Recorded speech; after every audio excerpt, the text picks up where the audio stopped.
وحال الربا هورتا إنا أساسو قديم marka corruption ka asaas u socda hadda dawladda Xasan Sheekh maalin aan gabar reer galbeeda aan dawladdan xumaanteera aan u sharaxay aniga si oo dadkaas inaynan ugu taageerin anigoo ku dadaalay ayaan waxaan iri waa corruptionista dawladda meeshaas markaan waday joog tiri ma ahanay tiri ma ahan corruption lotteries waaye وتوغيت والله بالله ترى انا نبي وتوغيت اذا كما فاهم فريد كوربشن كوحبا لك لا غوستاهيتي ها كوربشن كا نينكانا $100,000 كو درايه ولا سو اردي تمنات كريبه تمنو كو ريبه الى خلدو كو قادا 9 اسا قادا مدان وحبا اد كهلي ما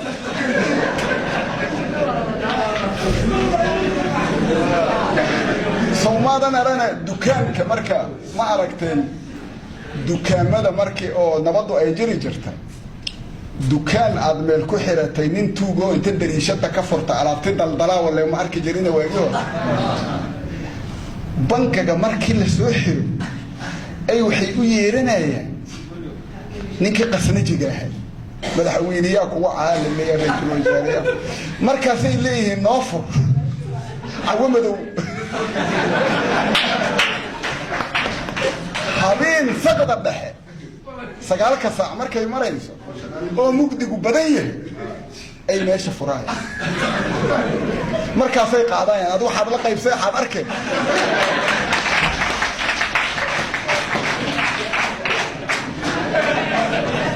corruption waxa la yira midka warqada lagu qaadayo wax la kala daba marayo waxa misaalan example corruption waxa dhahe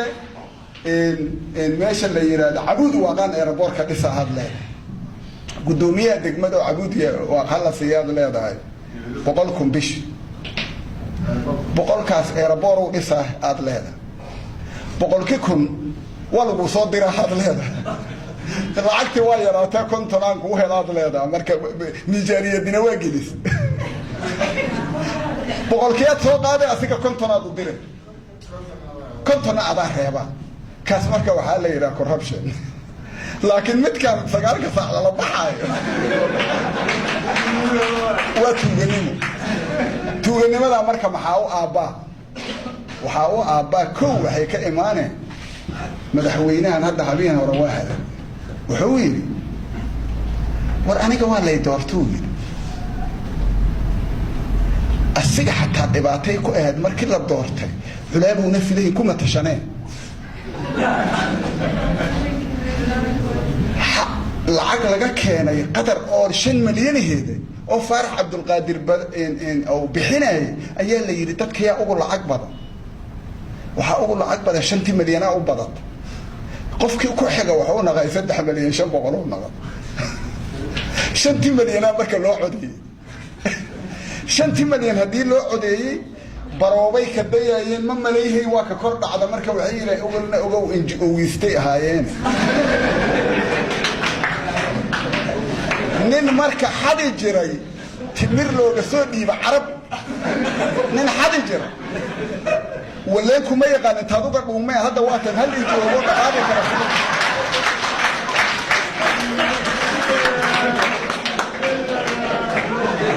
hal NGO oo fakakara oo lacag lagu fiiri NGO badan inuu iska fariisto Soomaalidu waxay tiraahdaa Soomaalidu waxay ku maahmaahdaa gugubsada lagama gugubsade maxaa yeelay dheeraga marka oo badarka lagu kariyo qoraxda la dhigo waxa ku soo hirhiraa wax oo qallalan oo soo fuqaayo badarkida hore oo ku qallalaya marka jiragiisa soo go'a jiragaas oo marka cuna adiga xadmihi ugu imaahay marka Soomaalidu waxay tiraa gugubsada lagama nin NGO ka shaqay jira oo timir dad masaakiin loogu soo dhiiba meel ku aadsan jira saraka dhisi jira haddii dawladda loo dhiibo waxay yireen horta NGO-yada hal xil wasaaradda arrimaha gudaha cidaan soo maray akoon lama furo kara soo ma ogidin ya ها ما فرق كرتي هل حب أو إلهي نوتايا كم شقيسة كرتي نوتايا كستا lacagay dhiibay marka oo ay shaqo qabayso waxay ku shubeen laba meelood ay ku kala shubeen dawladda dhaxana waa shubeen taboosana waa shubeen